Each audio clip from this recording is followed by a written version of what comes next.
Come here.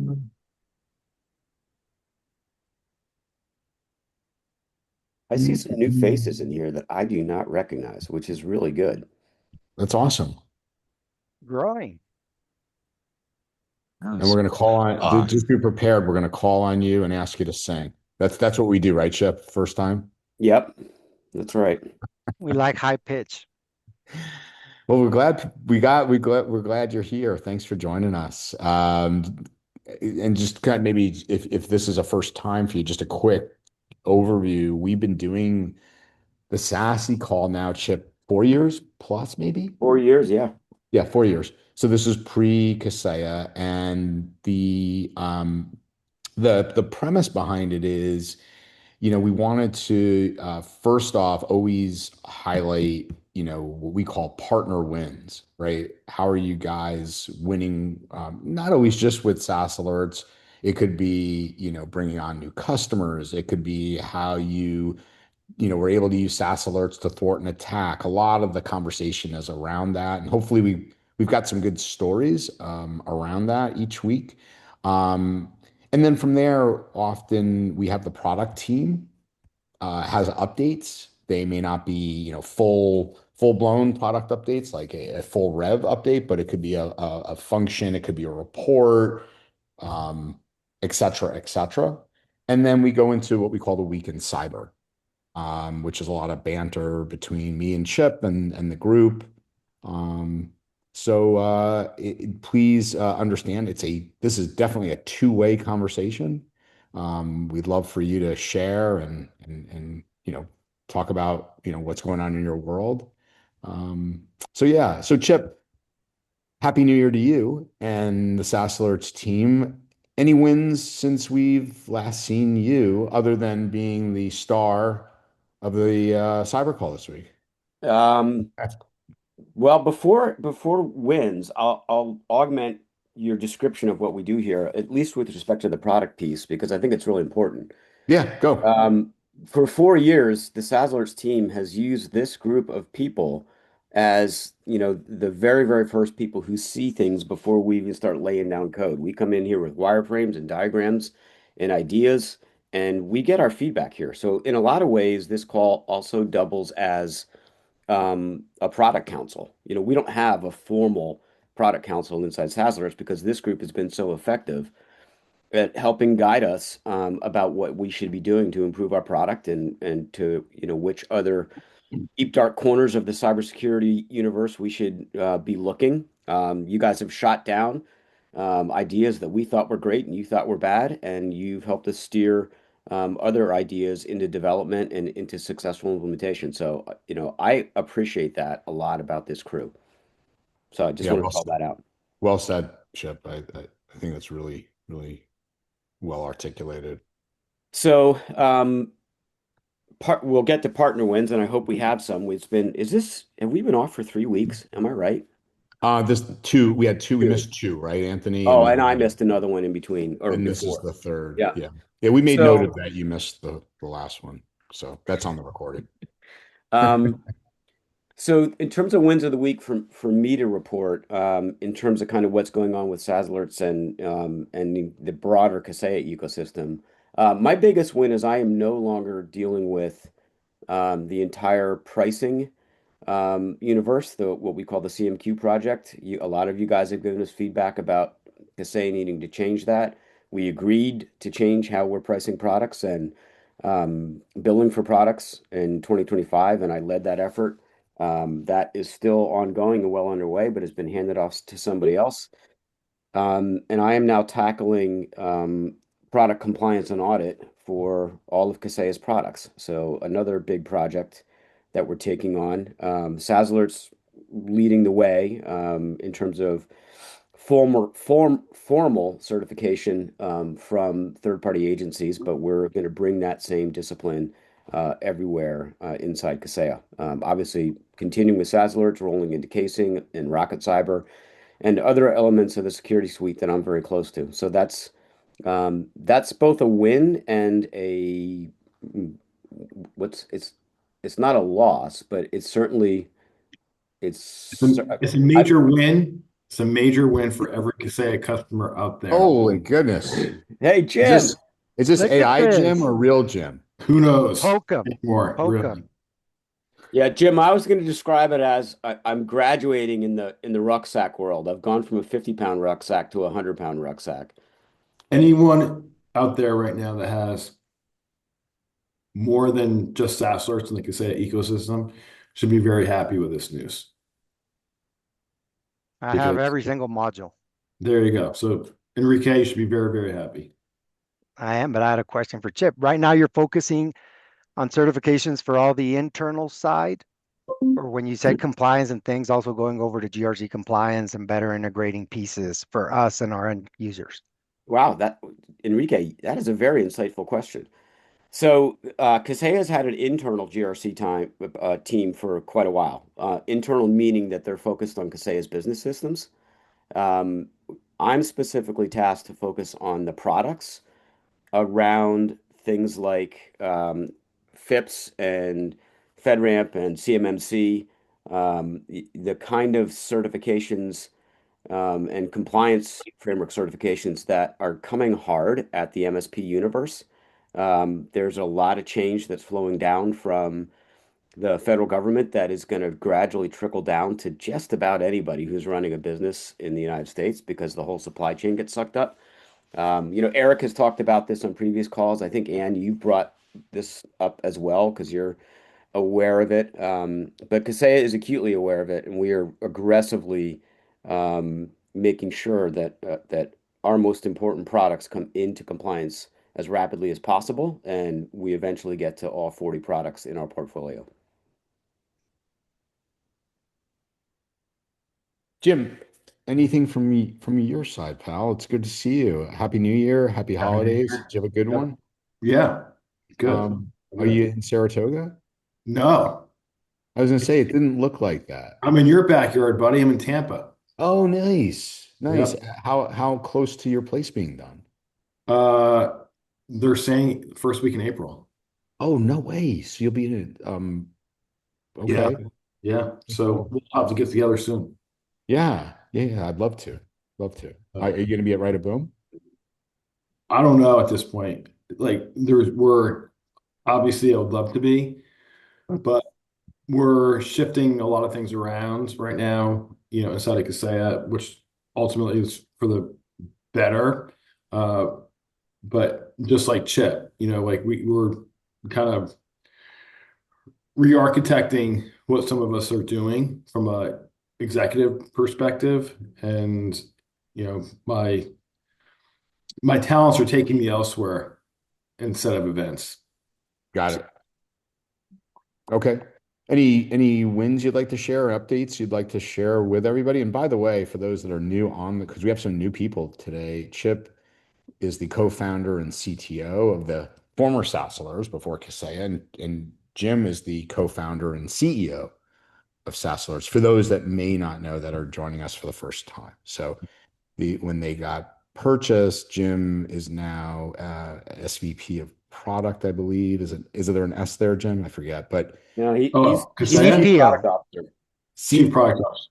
C, Chief Product Officer. Chief Product Officer, and Chip is czar of all of Kaseya. Everybody has to, bow and talk to Yes. Genuflect. talk to the ring. All right, so Jim, what's going on in your mind? Well, in terms of, wins, I spent a lot of December focused on go-to-market stuff at Kaseya. And it was really, I'd kind of been away from it for a little bit, but there's a hard push to close out the year. And Sure. one of the things that I realized throughout that process, talking to a lot of Kaseya customers, is that a lot of people don't truly understand the power of SaaS alerts and how comprehensive a platform it really is. Mm-hmm. Numerous times I came across partners that are using other tools. Um, I'll just, that do like 365 configuration management. They had no idea that SaaS alerts does that with Fortify. Right. So they're like duplicating products.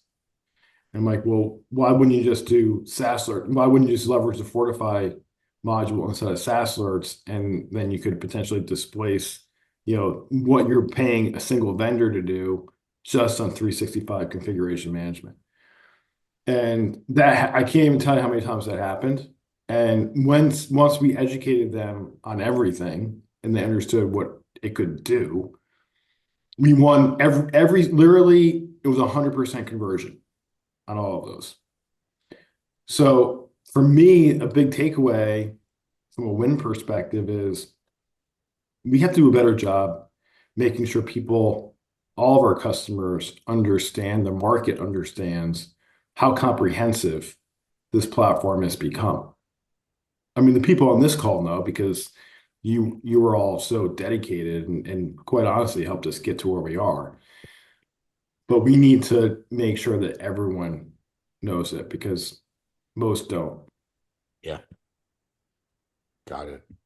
What, just a question on that. You have the challenge, you're selling to the MSPs. We're trying to convince small businesses who like kind of don't have a lot of awareness. Of all your conversations, what are the few, like a couple of key bullets that come through that are useful for us to talk to our small business clients? What would you say? Yeah, in terms of almost like creating urgency and Yeah, creating around, urgency, showcasing the value when they think, hey, I haven't had it before. Why would I need it now? Kind of thing. yeah, yeah. So on the end user side, I would one of the things we did was just pointed to the use cases that it solves and making sure that people realize that you're actually not covered in this capacity. Like you may think that you are, but let's walk through all the reasons why you're not. And this isn't a sales tactic, this isn't a scare tactic, this is an education for you, right? And we just want to make sure that you fully understand what is going on and what the differences are between different technologies you have or might not have. And our goal, I would say, as an MSP, your goal is to make sure that they're fully covered. And also, you want to protect their pocketbook, right? As much as you possibly can. Like you obviously need a fair price for what you do, but at the same time, you want to make sure that they're not overpaying on things or paying for duplicate functionality. And that's one of the messages that really, I think, won out in a lot of cases. When the customer realizes that you're on their side, the conversation becomes a lot easier. There's a free flow of information back and forth. And look, Andrew, we've talked about this, with the Challenger sale all the time. Like that's one of my favorite sales books of all time. I highly recommend people reading it and rereading it because I think Challenger sale, if there's a market out there that it really, really speaks to well, it's the MSP market because people want you to be the trusted advisor. Like they don't know anything in this space. They want to be educated. Is And it, I think if you Jim, take that tact, it goes a long way. I was just going to say, in his latest book, which is out now, the Framemaker sale, Brent Adamson talks about the fact that more than ever, the number one decision in any buying situation is no decision by far. Mm-hmm. And the reason there's no decision, and Ann, you sat in his keynote last year. The book is fascinating. The reason and what the data shows is it's based on regret. If we're to boil it down, you have more decision makers than ever. They don't know how to make a decision together. And we as MSPs have never a better time to help them talk about how to make a good decision, what needs to happen, what things you need. So we've left this world of, especially if today, if you're selling technically, I would argue the chances of a deal are slim and none. Mm-hmm. really slim and none. Or you're if you go in selling technically, you will be relegated to a pricing deal. Right. It's going to be coming down to what's your price. I'm so what we started doing is in December, I started doing these almost like lunch and learns with our entire go-to-market team at Kaseya. And one of the things I tell them all the time is, look, we're not selling anything. We're helping our customers buy because a lot of them don't have the information to be able to decipher what they should and shouldn't be buying. There's a big difference For sure. because when you're helping people buy, you're now more in tune with their pain, their priorities, what their business objectives are, what they're currently doing. And then you can start to create strategies on how to overcome those challenges and those obstacles with them. Yep. It's a really great point, Jim. I mean, and Adamson gave I'll close with this. Adamson gave a great example where there was every complete reason for this company to buy. It was like a $10 million system. All the needs were there. Like it was critical. But what was more critical, they found out when they lost the deal was that even though they needed this system more than anything, they had to put $10 million into a new parking garage. It was a big corporation because there was more physical risk there. But what he points out is they probably could have found the budget for both.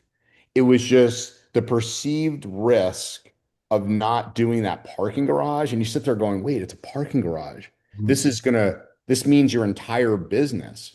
But again, perception was we have immense risk because this parking garage is end of life and has, physical structure and Yeah. that inspectors have pointed out to us. So it's just mind-boggling, right? That we miss things about what are big priorities in your organization right now that because we're so minutely focused on cyber and attacks and technology and this and that we could miss something so obvious of what else could be competing with this right now. Right.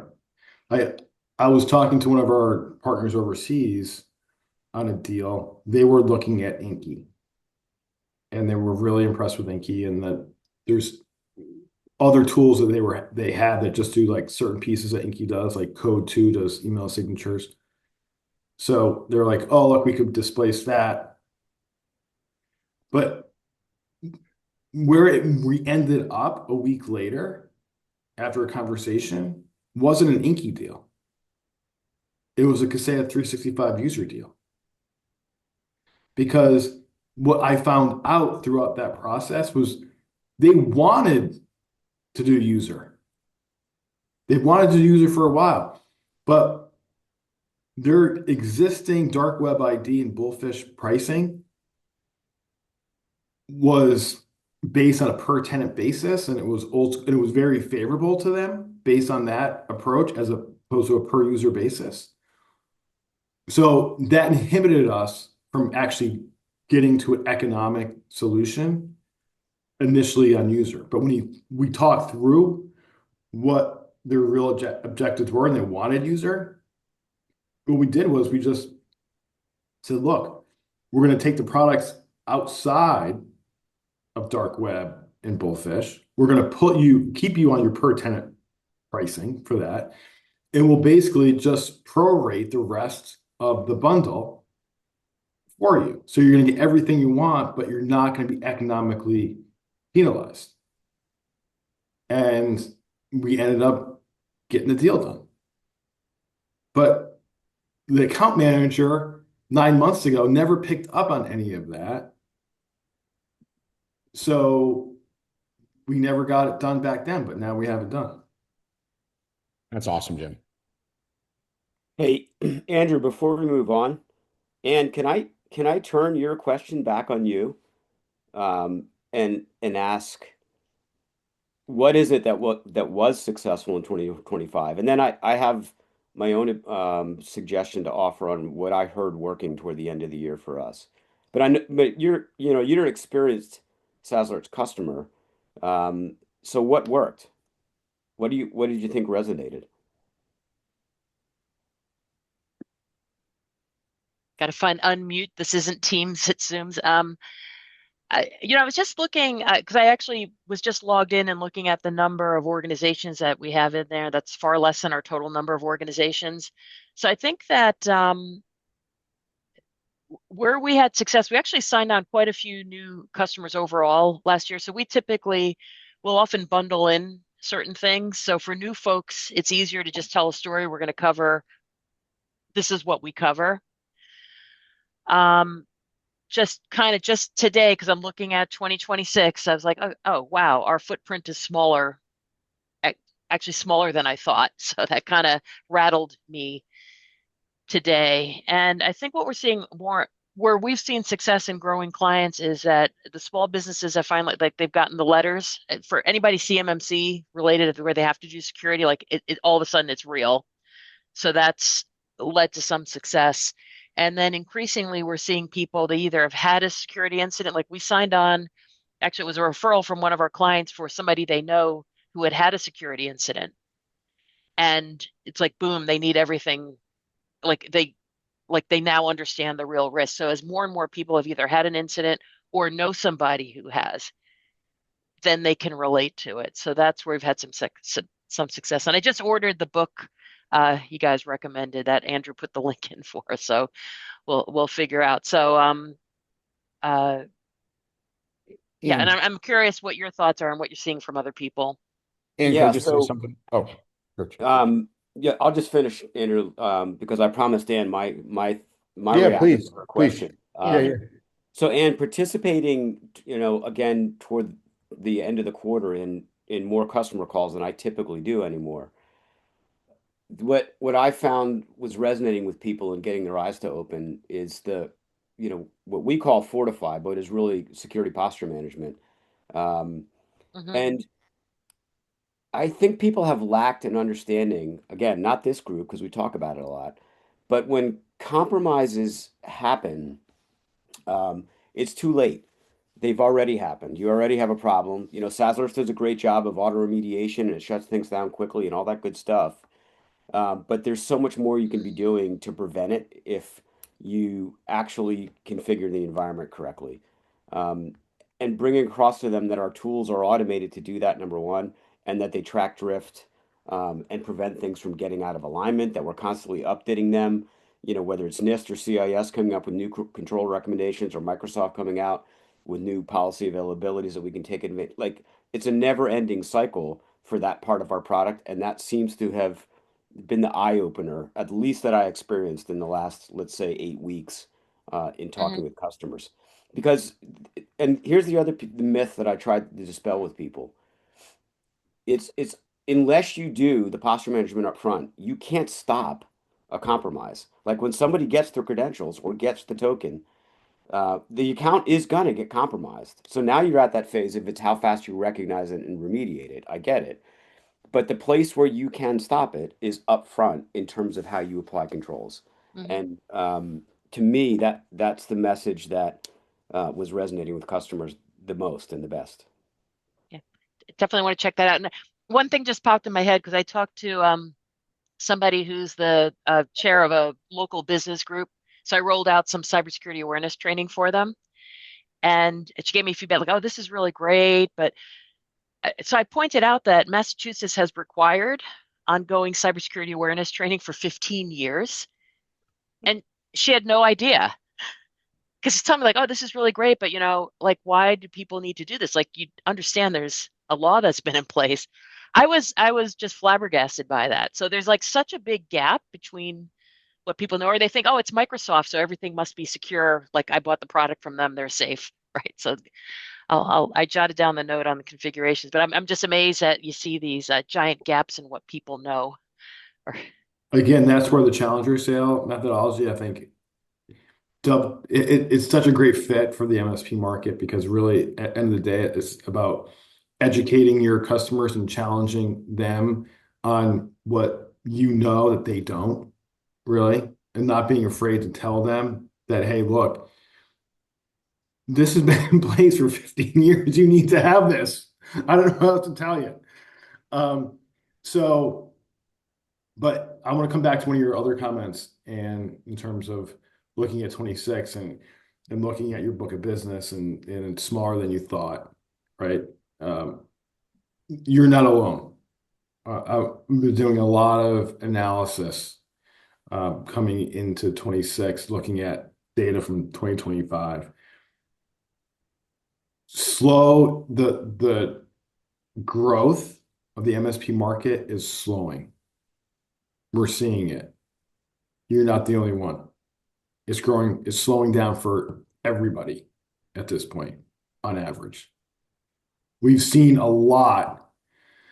We've seen like significant growth over the last decade, but we're definitely seeing downward trend. It's not that it's going the other way. It hasn't stopped growing, but it's just growing at a smaller rate. Jim, can I than- ask a quick Yes. question for Yes. clarification? MRR, NRR, or both, and maybe Both. just some context.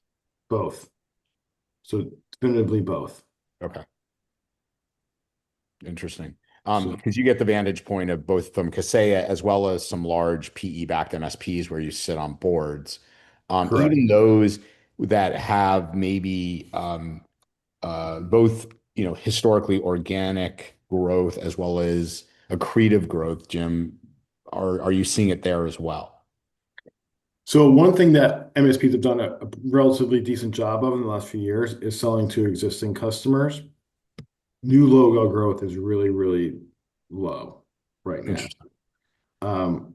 And so ultimately they're going to run out of, if they don't start adding new logo growth soon, then they're going to run out of cross-sell opportunities within the base, right? Right.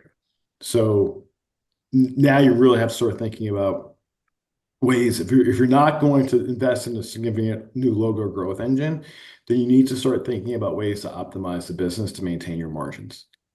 Yeah. Jerry has a question. I just want to make one comment that Gary Pica has mentioned to me at times, Jim, and then over to Jerry. Historically, Gary has said, and I think, you and I have been in this for 30 years, Chip, only 29 because he's a little younger than us. But in terms of when you see this historically, Jim, it's a precursor to an economic change. Now, not immediately. So I'm not sitting here calling there's a recession, anything like that. I want to be very clear. I'm still bullish on the market as an example. In general, we're going to probably see a good stock market run for probably the next 4 to 6 months, just based on trending downward inflation and growth on the other way around. However, what you typically see is this behavior of not making, again, let's go back to the Framemaker sale, Jim, less decisions being made. People start to hunker down and, hey, do we really need to change providers? Is that critical, right? And as Ann, where you pointed out a minute ago, so where is, this comes down, last point, Jerry, and I promise to come to you. The two examples you gave on deals you won, right, were around revenue. It's always around, I shouldn't say always. Most of the time, deals happen because there's risk to revenue. CMMC, now that there's finally teeth, is 1,000% a risk to revenue decision. Sure, you don't want to do it? Great. We'll turn off your contracts. You want to lose $1 million, $10 million, $50 million? No problem. Don't do it. Now, right? Because in theory, we all knew, Ann, right? Everybody has been doing 800-171 for years, right? Until you have to prove that you've been doing 800-171 for years. Now everybody all of a sudden goes, oh shit, we have to actually show that we've been doing it. So that's one, right? Revenue loss. And the other is we had a revenue loss, right? And that's those two twin factors, right? Pain and pleasure, so to speak, are when you get movement. Jerry, your thoughts? Okay, thanks. I'm relatively new to SaaS Alerts. So I'm on a scale of 1 to 10, I'm down maybe 1.5, and you guys are all up here 8, 9, or 10. But you know, the platform's so powerful, it scares the crap out of me. Um, when we first put it in, one of the first customers we put in, we broke their email right away because of a recommendation from a Kaseya support agent that we were working with.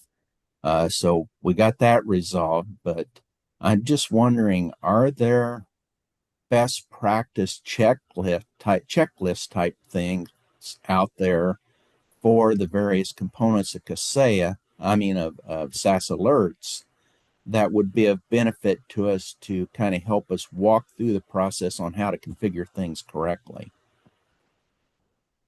The answer is yes. Did you go through an onboarding process, Jerry? Or Well, yes, but I'm not real pleased with some of Kaseya's onboarding processes because I don't think they go in depth enough. They don't go through making sure that you've got things configured absolutely correctly, and so I haven't been so impressed with that. what Anthony's on this call, I think. Yeah, I You was still, just going to offer, Jerry, let me offer this. Um, I'll look you up offline. We'll connect offline. I'll take you and your team through what is typically about a 60 or 90-minute, little bit more in-depth onboarding. And then let's just plan on circling back after 2 weeks, after 4 weeks, to see what you found with this newfound knowledge and how much deeper we need to go. There are a lot of great applications that Kaseya sells. You can read the manual, watch the video, and you're done, man. You're in business. SaaS Alerts is a little more complicated, but I think with a little hand Yes. holding, we can get you there. Absolutely. So if it's okay with you, I'll reach out to you offline. Yeah, that would be fantastic. Hey, Looking and Jerry. forward to it. Anthony, are we still doing office hours too? Bingo. And we are. Jerry, part of my standard onboarding process is to expose you and the rest of your team to the other resources. We've got this meeting, which is never a dull moment. And then every 2 weeks, we've got a deep dive office hours. I'll get you links to this and offline, all that. But if anybody else needs those, I'll put a link in the chat. They're on the SaaS Alerts website. The office hours are where we get a bunch of engineers from our side of the house and a bunch of guys like you who have gone deep and are asking questions that sometimes support is challenged to answer. So we'll get those guys all in one room. It's never dull. We often talk about a lot of funny stuff. But when it comes to, I've got this really unique question or problem I need to solve, I guarantee you there are people on this call that have solved that for you, and they would love to share that. Also, we've got a very active Discord.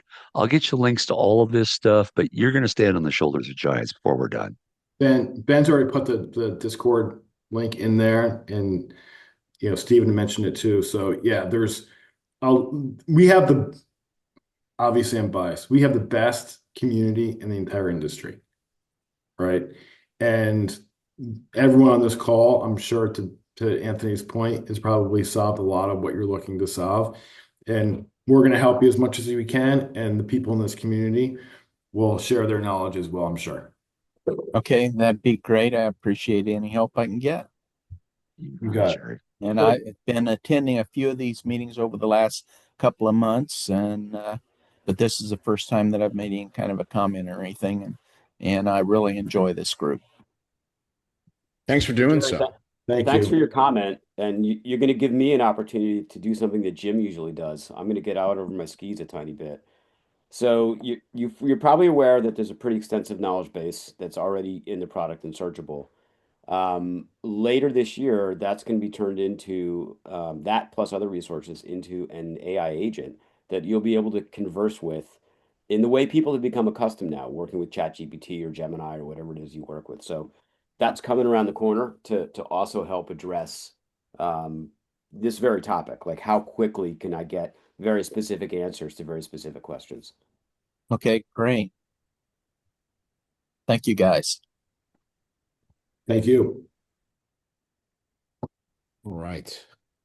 Okay. We didn't even ask anybody. Wins? We didn't ask the partners about wins. Let's go. Anybody have anything? I'll start with a win. I Go. was able to take everyone off Graphics and put them on Inky through the Kaseya 365 user SKU. So that's a big win. Nice. How's it going so far, Enrique? Oh, great. Great. I Good. love the simplicity how you license inside Inky. You just say if it's going to be a pro or what is that, advanced or pro, if it's going to be towards 365 user, Mhm. and voila. Yeah. Inky is such a great addition. I love that product. Oh, yeah, it is. And that the Inky team is phenomenal. Yeah, they are great. They've built a terrific, automated or at least semi-automated transition from one tool to the next, from Graphis over to Inky, and did it in record time. So It showed up too late for me. I had already done it when I yeah, saw well, the tool. Enrico, you're always ahead of the curve. That's Yeah, why you exactly. can't ski because you start your turns too early.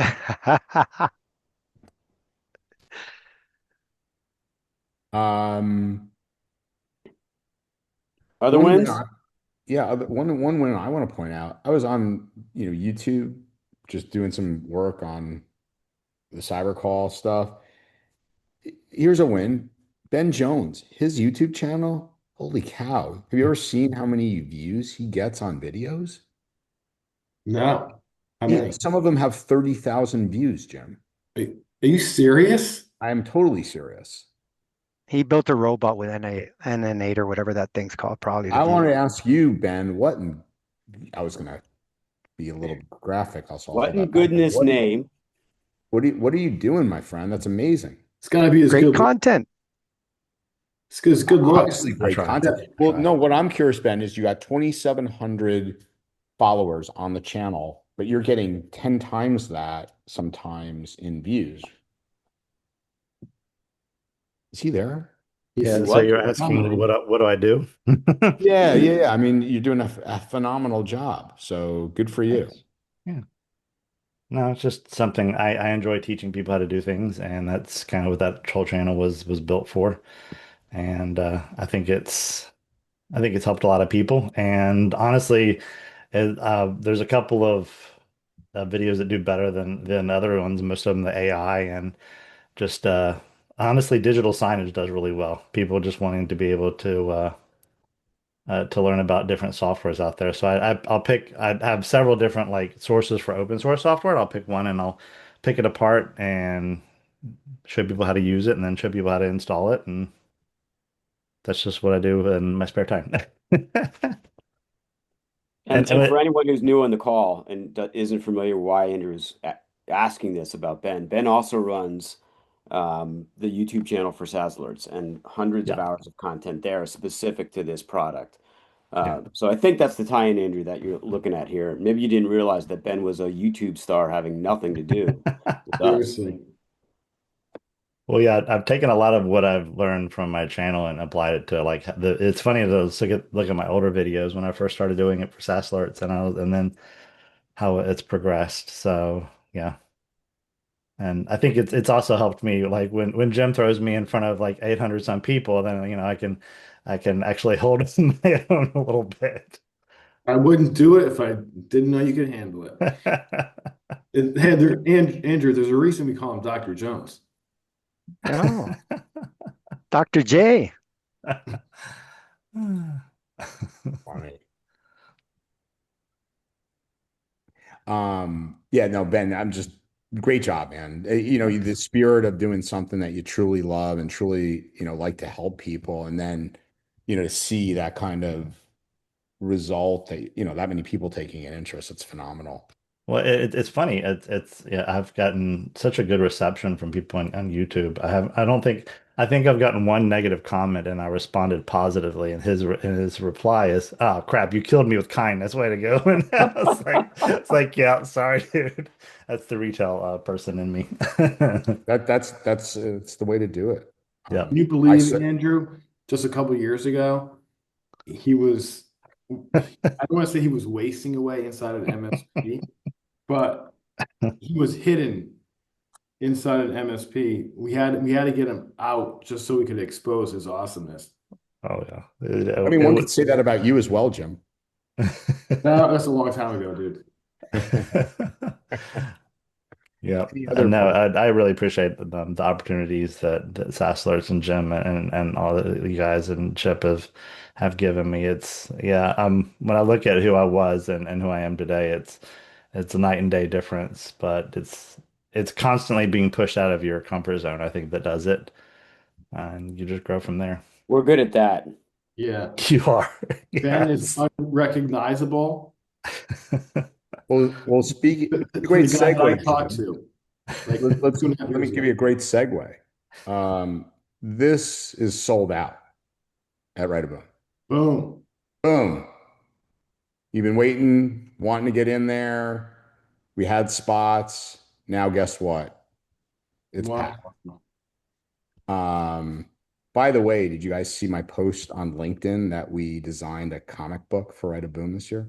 Did looks awesome. That's awesome. Did you see it, Jim? I have not. I have got to check it out. All right, can I show you real quick and then I'll get Please. into it? Please. All right, hold on. You know what Oh, looks here more comes awesome? Andrew's bank statement. Yeah, well, Yeah. Seriously. that's where I was going with this, Chip. What was more awesome was Andrew Smile holding the comic book. Yeah, this was fun. So let me know if you can see this. Not yet. No? All right, hold on. Let's share my whole desktop and some of my bank statements and everything. Yeah. All right, Might as there we go. well. Oh, that's awesome. Yeah. So what's really interesting about this is Strand and team, go figure, Black Hills. They've been using this concept, Jim, as a means to drive business and awareness for what they do. And I talked to him about, hey, could we create a limited edition cover for Write a Boom? So we took one of his already printed versions, and if you come to Write a Boom, you can get this. And maybe if you're lucky, Strand will sign it for you. Wow. That's incentive enough to go. Yeah. That's awesome. That's So really cool, Andrew. yeah, thanks, bud. Not quite as cool as Sean Evans and Hot Ones, Jim, but we're trying. It's right up there, dude. It's right up there. All right. It's So 1:45. I gotta jump, but I wanted to make sure I got to at least this one just to say hi and Happy New Year to everybody. And you guys rock. So Keep up the great work. when I can't make this call, I miss it. Just know that. great seeing you, Jim, and Great I'll seeing you, expect too. the invite any day now since we're in the same city. Hit me up, text me See ya. later. Bye. All right. So official Chip, I like this one because it caught my attention. Didn't fortunately fall for it, but I could see where a lot of people I think would. Let me expand a little bit here. I thought they did a really good job. Simple, um, and very, I think very believable. Like it caught my attention before, obviously, I checked, headers and everything. What are your thoughts? Well, I'm looking at, the details of the content, whoever constructed it. Apple font's correct. You're right. It's got the very simple, Apple presentation. Logo looks good. It's definitely very believable. Yeah, I always ask Andrew, what happens when you click to that unlock your Apple ID link, Mhm. which Yeah. I'm sure you Yeah. didn't, but um, yeah, pretty convincing. So this came in an email, I assume, right? It looks that way. Yep. Yep. And Yep. what did the message details look like in terms of routing and DKIM and all the checks? Did this one Uh, pass muster? it did. It did. And, again, probably because there is a valid Apple account that they're using, kind of the same stuff we've been talking about, setting up valid QuickBooks accounts and valid, all sorts of fun stuff Yeah, that, the impersonation of the real vendor has become an art form. yep. By the way, your question around, a minute ago, was it through email is part of the thing I'm going to talk about today. The trend of a third, this research report I found that I'll show momentarily, over a third of phishing now is non-email based, Chip. Yep, doesn't surprise me. Yeah. And you want to take a number one reason guess of why? Because Kaseya bought Inky? I'm not sure about that. No, I think it's Um, because, the success of smishing. yeah, absolutely. I'll go into it in a minute, but the real success, the real reason, Chip, is bypassing security tools. You don't have to take time to, become trusted. All those things that email typically um, has. You and I talked about this one. Interestingly, again, Chip, you and I talked about some of the cyberpaw. Amazed about the number of click fix scams going on. I'd argue they're growing just as fast, almost as, I don't have the data, but it seems they are growing at a precipitous rate. Because again, the number one reason they talk about why ClickFix is successful, number one is because security awareness training doesn't address it. It always addresses if you get something that looks like this, don't click it, don't do this, don't do that. This is the reverse psychology, right? Of everything we've ever taught in security awareness training, right? Fix it. Fix it yourself. And people, their egos are at stake. Oh shit, I screwed up, right? And this one's kind of But if I interesting. just if I just follow the instructions, no one will know what I did. Exactly. And this one's a really good ruse. Again, how this one goes is they are posing as um, a customer, um, and they're targeting hospitality organizations, Jim. I'm sorry, Chip. Really well done. So they're saying, there's obviously a sense of urgency, a large dollar figure. And if you're in the hospitality industry, what's your number one goal when there's an important customer? Keep them happy and Keep them protect the happy. revenue. Yeah, I'm pissed, right? There's a lot of money on the line here, and you screwed up. Again, I think Leron's still on. What vibe coding and these tools have done, right, Leron, is allows us to make things look identical, right? In terms of image, these things pass literally as legitimate images, all the phishing stuff. So the person working in the hospitality organization starts to feel pressure, and obviously, lo and behold, they click the oops, sorry, they click the urgent message, and it takes them to a site that's, they say, indistinguishable from booking. There it is, Leron. How good is that? Website that, I don't know, with something like Lovable. How quick can those things get stood up these days, Leron? About 15 minutes. The challenge, honestly, is finding a clean looking domain name that looks like booking.com so that at quick glance, when you just look at the bar real quick, you see booking.com and you're like, oh, yeah, this is real. Right. Right. So then from there, oh, the site, there's an error. Hold on. What does it say? It got, oh, okay, I'm trying to refresh Loading is page, taking too long. Refresh. right? So you refresh it, and voila, you get the quote unquote blue screen of death. And what do they tell you to get rid of the blue screen of death? They give you the instructions. Well, one thing we know is Microsoft never gives you instructions on blue screen of death. But again, is your typical hospitality worker going to know that Microsoft doesn't give you instructions to fix blue screen of death? Of course, they're not going to. And then from there, they go ahead and fix it, and it loads a ton of malware, backdoor. Um, yeah. How do you like that one, Leron?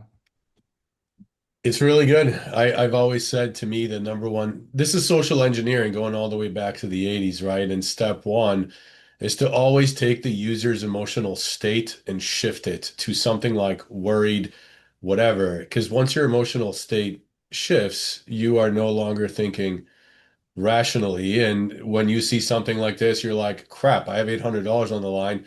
click, click, click, click, click, fix. And you're right, the average user doesn't know that the browser should not be throwing a blue screen of death. That's a Microsoft thing, but the average person doesn't know that. They want to get their money, click, click, and you're done. Yep. So, um, yeah, and then it puts in remote access to, get a foothold, and then, voila, they go place to place to place. Um, Probably very similar, just a different route because the smishing was for the MGM, but really the once they were in, lateral movement, very similar, Chip, to the what happened, in MGM, if Yeah, you and think about it. it's just interesting. It's another extension of, I don't know, we saw these all the time 5 years ago. People would fall for them. They'd get a pop-up in their browser landing on a page telling them to call support, and they would do it. They would pick up the phone and they would dial the number and have the supposed IT worker who's there to help them get their credit card and talk them through a bunch of stuff. And oh, I need to install the screen sharing piece so I can clean your computer in real time. Don't worry, you'll be able to watch me and see everything that I do as I'm going. I mean, Yeah. it's the same. It's kind of the same workflow, just using updated tools. Yeah. Okay. And then in the last 5 minutes, I thought I can send you guys this report. It was in bleeping, but I thought it was really cool. What are the top phishing trends that we saw in 2025, and will they continue in 2026 was really the article, Chip. I wanted to highlight this because, again, I give you huge credit to, as I said on the cyber call, of your thesis. So for those that are new, again, is Chip had a thesis back in about 2016, 2017, when EDR was all the rage, Cylance, the beginning of CrowdStrike, and everything was about end user attacks. He was forced through some audits to prove identity. Was how do you prove it, logs, etc., and said, hey, we need a solution that can show all the identity based attacks. And that's really what, they literally highlight here, Chip. Um, so this is what I was going to talk about, which a moment ago we talked about. It was that phishing went omni-channel, and that roughly 1 in 3 phishing attacks detected by this organization were delivered outside of email. And as I indicated, it's because you don't have to have a build reputation or any of those things that these tools look for, the security tools around that. The other thing is, your execs are more susceptible to this types of stuff, et cetera. And as you noted a moment ago, is that, if I'm an exec and I do something, am I going to go, I'm the CEO, am I going to go, hey, I screwed up and let me go, there's a lot of pride on the line often. So I thought that was a really interesting thing. And voila, you mentioned, a little bit about the browser stuff, and here it is, Chip, is that where is it happening? A lot of it's through malvertising. And again, Liron, as you take a look, right, these sites can be built just to look absolutely identical these days. And people are, falling for these scams. And to just highlight what you just said, absolutely identical with a one-line prompt. Um, Sorry, Chip, help me. You said the sites can be built to look identical, and the point, and you called out Liron because he's our in-house AI guru. Ben's not Right. far behind him. Um, my point was be built to look identical with a one-line prompt into the right tool. I mean, we started talking about this at the beginning of 2025, how fast this would move. And Yeah. what's possible now was not possible really even 6 months ago. Uh, Yeah, fair. so the point I guess I'm trying to get at is we made a prediction, I think, early last year that we would get to this state at some point with AI and coding tools, and hackers would be the first to use them. and use them successfully. So what do we predict for 2026? Will tools be developed that just actually think of different ways of attracting users through social engineering and embedding malware in their devices? And will the hacker themselves actually not even have to think about the methodology anymore? Will the TTPs be created by AI from the start, and the hackers are just there to evaluate the tool in their marketplace? Yep, it's already happening, right? The same way that we're starting to see crazy things like Claude Code running on its own for 24 hours to do stuff. There are hacker equivalents that just say, figure out the best way to get users to give me their Microsoft credentials, and you just unleash the thing and let it go. These things are already coming out. Yeah. Yeah. And as we talked about, Leron, the last thing I'll say, because I know we're at the top of the hour, is even when AI says, "Well, that's a dangerous thing to do. That's a nefarious thing to do." It's like, well, no, this is for a capture the flag. So you can tell me Yeah, how to called Andrew, do jailbreak. the You jailbreak the barrier around the AI by saying, "Well, I'm a researcher and I'm just trying to figure out how to do this. I have to write it up for an academic paper at Stanford." Oh, exactly. okay, I'll tell you anything you want to know. Exactly. If you want to play around and break the LLM model, just tell it you're a cybersecurity researcher, which for most of us, by the way, is not that far off from the truth, and then see what new toys you have available to you. All right, folks. Welcome back. Happy holidays. I hope, or started to say, I hope you had a great holiday. Happy New Year, and we'll see you next Thursday. Stay I'm safe. out next Thursday, Andrew, just so you know. Okay. You gotta tell Jim he's got to be here. All right, I will. And welcome everybody that joined. Yep, Stay and safe, welcome guys. Bye, everybody new, guys. especially. See you guys. Bye-bye. Bye.